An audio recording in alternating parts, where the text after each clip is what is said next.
제가 2021년 9월 달에 그 한국경제TV 유튜브에 나가서 그 당시에 코스피가 3,160이었는데 너무 막 주식이 올라가는데 그만해라 주식. 이제는 현금으로 바꿔라. 그만하고 현금을 투자해라. 아마 이제 앞으로 조정이 크게 올 건데 내년 되면 어떻게 될지 모른다. 2,000 초반, 2,400까지 빠진다. 이 얘기했다가 욕 바가지로 먹었습니다. 왜냐하면 국민이 정말 재테크인 주식을 모욕했다는 그래갖고 댓글이 막 엄청나게 악플이 달렸거든요. 그러니까 여러분 지금 떨어진다라는 건 무슨 얘기냐면은 지금 사라는 뜻은 아니지만 뭔가 앞으로 나한테 기회가 올 가능성의 시장이 열리는 거 아닙니까? 근데 사실은 저는 이렇게 봐요. 이제 경제 상황이라는 게 한 두세 달 정도의 어떤 로드맵에 대한 그 뭐 우리나라 한국은행이나 연준이나 사실은 경제 운용 방향이나 금리 통화 정책의 방향이라는 거를 좀 안정적으로 알려줌으로써 시장을 좀 이렇게 안심시켜야 되는데 최근에 이제 우리나라 주가가 크게 흔들렸던 이유는 이게 뭐 지금 처음에 했던 로드맵하고 너무 다르게 맨날 말이 바뀌니까 그래서 이제 시장이 불안감이 네. 반영이 된 거잖아요. 근데 사실은 뭐 어쨌든 간에 금리 인상이라고 하는 커다란 파도가 생각보다 너무 속도가 빠르기 때문에 뭐 부동산이든 주식이든 시장이 지금 당황하고 있는 그런 형세인데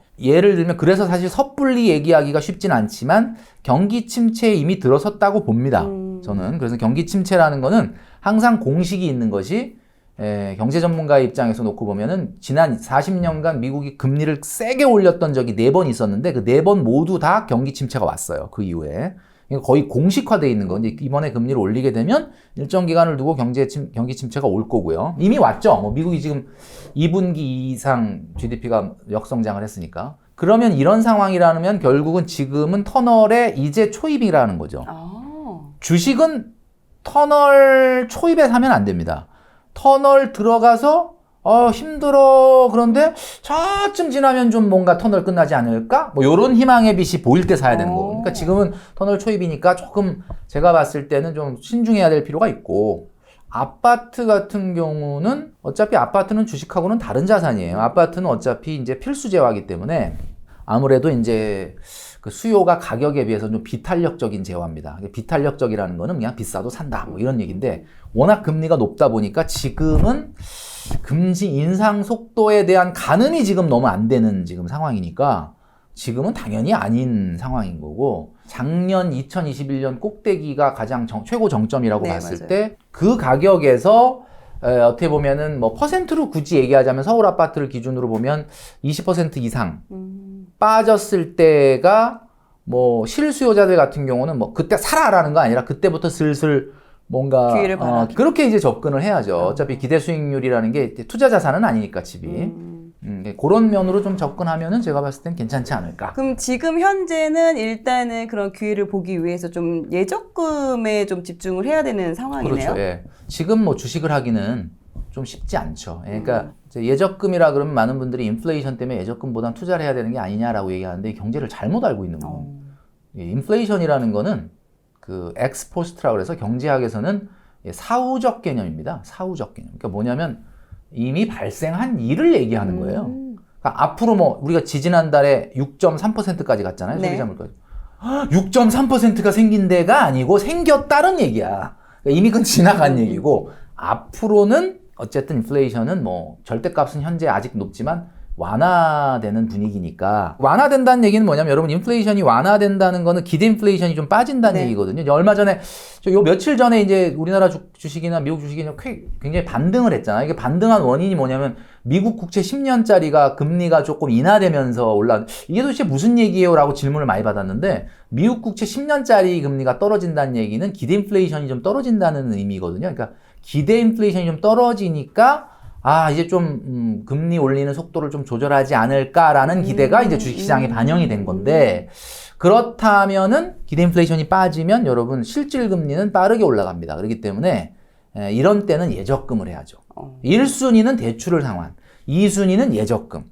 이게 지금 가장 강력한 재테크입니다. 그러니까 뭐 주식했던 분들은 근데 멘토님 근데 뭐 사실 그 3, 4%라는 게 뭐 그렇게 큰 것 같지가 않은데 이렇게 얘기하는데 그게 아니에요.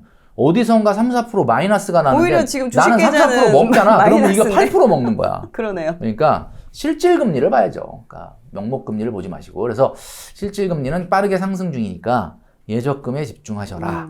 라고 말씀드리고 싶습니다. 그러다 보니까 이제 오히려 연말 되면은 금리가 이제 막 5% 예적금 금리가 5%까지만 갈 거다 이런 이야기가 계속 이제 뉴스에도 나오더라고요. 네. 뒤로 갈수록 시간이 지날수록 금리 더 오를 테니까 그러면 좀 기다렸다가 그때 예금 적금을 좀 드는 게 오히려 그 사이에 나을까요? 뭐 하고? 그 사이엔 쓰고? 그게 아니죠. 지금 최근에 뭐 이렇게 뭐 유튜브나 이렇게 나오는 분들 중에 뭐 채권을 또 권유하시는 분이 있던데 원칙적으로 보면 채권이라는 건 금리 인상기에 사면 안 됩니다. 아시겠지만 채권 금리가 높아진다는 거는 무슨 얘기냐면 채권 가격은 떨어진다는 얘기이기 때문에 자 그런데 이제 그분들이 얘기한 얘기를 좀 풀어서 설명하면 금리가 어쨌든 작년에 비해서 금리의 볼륨 자체가 커져 있고 당분간은 금리가 높은 시기니까 그냥 예적금보단 채권이 더 나을 수 있다 이런 얘기를 하는 거예요. 그러니까 예적금이라는 건 여러분 아시겠지만 시중금리를 반영하는 게 아니란 말이에요. 예적금은 기준금리에 연동하는 거예요. 그렇기 때문에 사실은 조금 늦다고 봐야죠. 근데 채권금리는 미리 시장의 금리를 선반영하는 성격이 있기 때문에 채권금리가 조금 더 활용하기에 따라서는 나을 수는 있죠. 근데 뭐 일반인들이 안 해본 거라 채권을 산다는 게 좀 약간 이게 뭐지? 뭐 이렇게 하다 보니까 그런 건데 이미 부자들은 그래서 채권에 많이 투자를 합니다. 그래서 채권하고 좀 친해지시려면 증권사 가서 좀 상담을 받아보시면은 뭐 일반 국고채뿐만 아니라 뭐 회사채 중에서도 안전한 뭐 최근에 있었던 뭐 한전채라든지 이런 채권들이 있어요. 이제 그런 것들은 뭐 채권이 안전자산은 아니지만 뭐 예적금처럼 뭐 위험자산으로 분류는 되는 거지만 그래도 뭐 사실은 좀 안정성은 좀 주식보단 담보돼 있는 거니까 그런 것들을 좀 하시면은 좀 괜찮겠죠. 그리고 뭐 또 기다리고 예적금 오른다고 굳이 안 하고 기다리고 있을 필요는 없는 거네요. 네, 그런 질문을 하는 사람은 적더라도 제가 봤을 땐 그 마음속에 그냥 하고 싶지 않은 거야. 그러니까 근데 그냥 안 하시는 게 나아요. 그러니까 핑계 대는 거야. 핑계 대는 질문 거야. 의도 자체가 그냥 어떻게 좀 안 해볼까, 빠져나갈까, 그냥 하지 마세요. 예. 그러니까 그렇게 뭐 예를 들면 그러면 그 사이에 뭔가 굉장히 그 예적금 금리 오를 때까지 기다리면서 뭐 딴 거 할 수 있는 뭔가 대단한 게 있다면 뭐 하시면 되는데 지금 그렇지는 않거든요. 그래서 맞아요. 핑계대지 말고. 네, 핑계대지 말고 지금 당장 좀 하자. 지금 당장 네. 예적금 넣어라. 맞아요. 그렇다면 혹시 그 예적금 넣을 때 좀 주의해야 할 부분들이 있나요? 뭐 좀 장기로 이거를 한 번에 넣어야 되는지. 그러니까 이제 제가 채권을 얘기한 게 채권이라는 것 자체는 내가 예를 들면 이게 좀 자금을 활용해야 되겠다 생각하면 채권 시장에다 채권을 팔면 되는 거고 만기까지 끌고 갈 이유가 없지 않습니까? 물론 만기까지 끌고 가면 최초에 약정했던 이자와 원금을 받는다라는 건 있지만 중간에 채권 가격이 금리 인상과 인하에 따라서 뭐 변동은 하지만 내가 유동성이 있는 그러니까 자금 운용에 있어서 조금 편리한 면이 있다.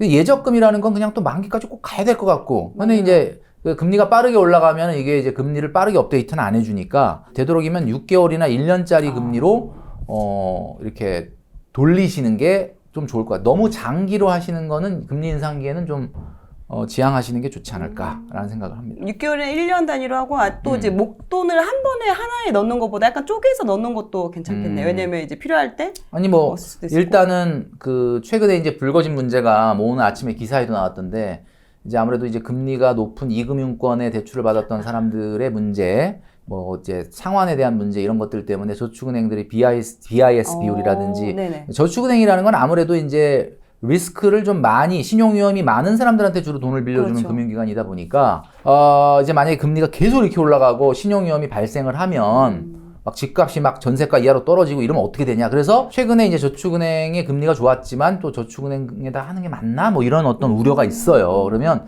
우리 이제 영상을 보시는 분들 같은 경우는 말씀하신 대로 5천만 원 이내로 예금자 보호가 되니까 그렇게 하시고, 그다음에 요즘 뭐 1금융권도 굉장히 금리가 많이 높아졌기 때문에 그런 쪽을 좀 활용을 하시면 좋겠다라는 말씀 드리고요. 되도록이면은 적금도 적금이지만 통장에서 놀고 있는 돈 예금을 많이 하십시오. 예금이 훨씬 이자가 세단 말이에요. 아무래도 적금보다는. 그러니까 뭐 괜히 막 열심히 막 상품 찾아갖고 막 적금 열심히 넣으면서 막 자기 그 월급 통장에는 막 한 5천만 원 넣어놓고 이런 거는 앞으로 뭐 이익이 뒤로 미치는 거랑 똑같단 말이에요. 월급 통장은 이자 안 줍니다. 0.3%인가 뭐 거의 안 줘요. 그리고 뭐 파킹 통장에 넣어놓든지 아니면 예금을 뭐 그렇게 5천만 원씩 들고 있을 이유가 없지 않습니까? 요새는 1금융권도 막 4.5% 이렇게. 근데 이제 그런 거는 여러분 하더라고요. 들어가서 보시면은 4.5%를 준다고는 하는데 한 3개월 딱 지나면은 한도가 있어요. 그래서 얼마 이상 못 넣습니다. 그래서 못 해, 올해. 그러니까 어차피 나눠야 돼.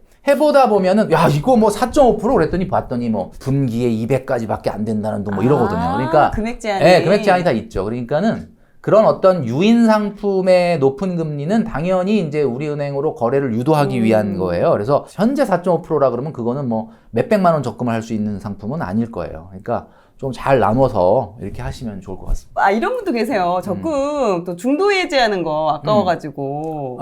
중도 해지라는 거를 아까워하시면 안 돼요. 그러니까 갈아탈 땐 그냥 과감하게 갈아타라. 그러니까 이게 보험이 아니지 않습니까? 중도 해지 이율이라는 거는 페널티의 성격이 아니에요. 그러니까 예를 들면 1년을 다 유지했을 때 뭐 3%를 준다고 약속을 했는데 너가 10개월 있다 해약을 하니까 3%에 10개월치만 준다. 근데 이제 뭐 가끔은 그 10개월치에 뭐 90%만 주겠다. 뭐 이런 경우는 있긴 한데 그 페널티가 어마어마하지 않거든요. 그렇기 때문에 그러니까 우리가 흔히 아까 제가 132만 원 저축해라 이런 얘기 했는데 그냥 하세요. 하다가 깨면 어떻게 깨도 돼요. 뭐 가다가 중지하면 옛날에 뭐라 그러냐면 안이간만 못하리라 그랬잖아요. 그렇죠. 근데 요즘은 가다가 중지하면 간만큼 이익입니다. 그러니까 어려워하지 말고 그냥 해라. 그리고 더 높은 금리 나오면 또 그쪽으로 갈아타면 되는 거고. 그렇죠. 근데 뭐 그 갈아타는 금리가 뭐 엄청 차이가 안 나면 그냥 가는 게 낫지만 굉장히 큰 게 나왔다. 그럼 갈아타면 되지 뭐. 요즘 같은 그런 경기 침체나 이런 저성장 시대의 이야기가 또 좀 많이 나오는데 네. 그럼 앞으로 이런 좀 자산 시장이 어떻게 흘러갈 건지 또 자산 그 양극화 이런 이야기도 또 이제 이야기가 나오더라고요. 자산 양극화라는 거는 자본주의의 원래 역사예요. 그러니까 자꾸 뭐 양극화 얘기가 요즘 나오는 게 아니라 원래 자본주의의 역사가 양극화의 역사입니다. 왜 그러냐? 왜 양극화가 생기냐? 아까 제가 얘기했잖아요. 돈 1,500만 원 버는 사람은 악착같이 하고 있고 지금 이제 돈 좀 모아라 그러는 사람은 저렇게 쓰고 있고 이러니까 양극화가 되는 것도 있고요. 그다음에 또 하나는 양극화라는 건 기본적으로 경제에서 이야기하는 한계 소비 성향이라는 게 있습니다. 많이 들어보셨죠? 한계 소비 성향이 뭐냐? 소득이 높을수록 소비를 많이 못한다 이런 얘기예요. 어떻게 소득이 높은데 소비를 못하냐? 자, 3,000만 원 버는 사람과 300만 원 버는 사람이 있어요. 둘이 똑같이 10%가 소득이 늘어납니다. 3,000만 원 버는 사람이 하루아침에 300만 원을 더 벌어. 그러니까 300만 원 벌던 사람이 갑자기 30만 원을 더 벌어. 300만 원 버는 사람이 30만 원 월급 올라가면 30만 원 다 씁니다. 그죠? 예. 그동안에 막 소비에 목말라 있었기 때문에. 근데 3,000만 원 버는 사람은 바빠. 월급이 한 3,300 됐어. 그럼 그 300 늘었네? 그거 쓰겠어요? 바빠서 못 쓰다니까. 재벌 회장이 하루에 30끼 먹진 않잖아요.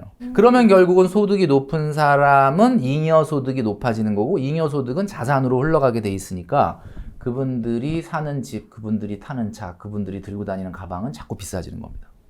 이게 경제학의 기본이거든요. 그러니까 양극화라는 것은 어차피 자본주의의 기본적인 역사예요. 그러니까 그걸 거스를 수는 없어요. 그러니까 우리가 집을 사더라도 웬만하면 서울의 평균보다 상위 입지를 사야 된다는 이유가 뭐냐? 아니 상위 입지에 있는 분들이 자꾸 돈이 많아지니까 그분들이 살고 싶어하는 주택을 내가 갖고 있어야지. 그래야 또 자산으로서의 가치가 더 커져가니까. 그러니까 물론 나는 그냥 누워 잘 곳이 없어서 그 집만 해결하려고 그래요. 그러면 그거는 자산의 속성이 아니니까 그냥 뭐 그거 맞지만 조금 어느 정도 내가 뭐 은퇴할 때쯤 돼서 만약에 집을 어디다가 만든다라고 했을 때라고 본다면 되도록이면은 상위 입지를 가는 게 맞죠. 그러니까 지금 최근에 부동산 같은 경우 아파트 다 가격이 떨어진다고 그러는데 맞아요, 신고가 나오는 데가 있잖아요. 신고가 나오는 데가 5군데 있었어요. 지금 뭐야? 이런 아사리판에도 이런 하락장에도 신고가 나오는 아파트 있었지 않습니까? 한남 더힐 뭐 있잖아요. 뭐 그런 데 있잖아요. 강남 반포 뭐 이런데 이게 뭐야? 그러니까 결국은 시장 자체가 다른 거예요. 그러니까 이런 어떻게 보면은 경제 위기, 경제 침체 시기에는 양극화가 조금 더 가속된다고 봐야 되겠죠. 그러니까 경기가 빨리 좋아져야 양극화가 조금 줄어들어요. 어찌됐든 뭐 자본주의 사회에서는 자산 양극화는 일어날 수밖에 없는 상황인 거고 그러면 내가 지금 현재 뭐 월급 300만 원 받고 있는 상황이면 그 좀 소득이 늘어날 만큼 더 거기에서 좀 더 지금 현재에서는 더 가계부를 좀 조여서 소득을 계속 그 저축이나 이런 부분을 좀 더 늘려가는 수밖에 없는 상황이네요. 어떻게 보면 지금 우리가 뭐 10% 절약을 했다. 그럼 그 10% 늘어나서 뭐가 바뀌겠냐 이렇게 생각하는데 그 10%를 절약하는 행동을 하는 사람은 그걸 행동을 하면서 본인 모티베이션이 일어나요. 그러면 이제 본인의 없었던 아이디어도 떠오르고. 그러니까 많은 분들이 그래요. 1억 모으고 나서 뭐 할까요, 멘토님? 그럼 1억 모으고 와서 얘기해라. 이렇게. 왜냐면 1억 모으기도 전에 1억 모은 다음에 뭐 해야 돼요? 1억 모으고 나서 얘기해. 그럼 1억을 본인이 모으다 보면은 막 깨닫게 되는 게 있어요. 야, 이런 길이 있었구나. 이렇게 한번 해봐야 되겠구나. 아이디어가 떠오르는데 모으기도 전에 아이고 뭐 1억 모으고 나서 뭐 어떻게 해? 1억 모아 봤어? 모아보지도 않고 그런 얘기 하지 말라 이거예요. 그러니까 모으는 사람은 모으면서 그 5% 10% 남들보다 더 절약한 게 계산기상으로는 뭐 10%밖에 안 늘어나는데 이게 어떻게 되지? 그게 아니죠. 그걸 하면서 정말 말할 수 없는 엄청나게 많은 본인의 어떤 인사이트가 증가하고 이게 세상이 그런 거지 뭐. 그러니까 사실 우리가 이 건물이 지금 여기 5층인데 이 같은 데를 봐도 1층에서 바깥을 바라보는 풍경하고 10층에서 바깥을 바라보는 풍경은 완전 달라요. 다르죠. 내가 한 1억 갖고 아씨 뭐하지라고 생각하는 거와 1,000만 원 갖고 뭐하지라고 생각하는 거는 이 1,000만 원 갖은 사람이 1억 갖고 있는 사람의 마인드를 쫓아갈 수가 없어요.